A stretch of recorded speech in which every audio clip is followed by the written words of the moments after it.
জাতীয় সংসদ নির্বাচন উপলক্ষে নির্বাচনী এলাকাসমূহের সীমানা পুনর্নির্ধারণের বিষয়ে দাবি ও আপত্তি নিষ্পত্তি সংক্রান্ত শুনানির দ্বিতীয় দিন আজ।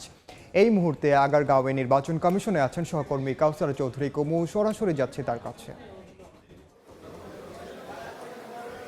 সংসদীয় ত্রয়োদশ জাতীয় সংসদ নির্বাচনের সংসদীয় আসনের পুনর্বিন্যাসের যে আপত্তি আপিল এর পরে শুনানি চলছে। শুনানির দ্বিতীয় দিন আজ নির্বাচন কমিশনে প্রধান নির্বাচন কমিশনারের সভাপতিত্বে চলছে এই শুনানির দ্বিতীয় দিন।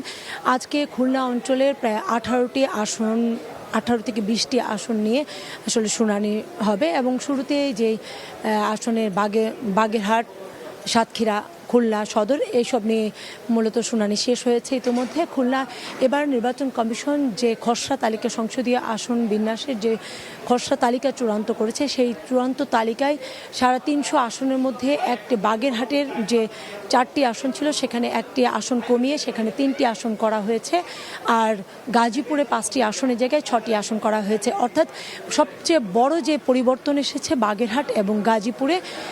আর ছোটোখাটো নানা পরিবর্তন করেছে, কোথাও ইউনিয়ন পরিষদ কেটে হয়তো কোথাও সংযোগ করেছে, কোথাও বিচ্ছিন্ন করা হয়েছে। তবে সবচেয়ে যে বড় আপত্তির জায়গাটি বাগেরহাটের একটি আসন কমিয়ে দেওয়ার ফলে এটার বিপক্ষে কমিশনের বিপক্ষে বহু শুনানিতে বহু মানুষ অংশ নিয়েছে। এখানে তারা বলছে যে নির্বাচন কমিশন তারা আইন বহির্ভূতভাবে এটি কাজ করেছে, জনসংখ্যার ভিত্তির উপরে তারা কোনোভাবেই কর্ণপাত করেনি এবং আইনে যে বিধান রয়েছে সেই বিধান লঙ্ঘন করেছে। লঙ্ঘনের ফলে তারা গাজীপুরে আসন বাড়ানোর ক্ষেত্রে অর্থাৎ কাউকে সুবিধা দেওয়ার জন্য এখানে বাগেরহাটের মানুষকে বঞ্চিত করেছে।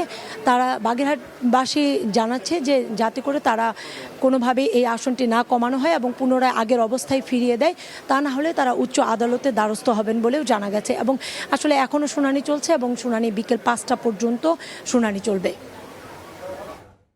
সরাসরি যুক্ত ছিলাম রাজধানীর আগারগাঁওয়ে নির্বাচন কমিশন ভবনে।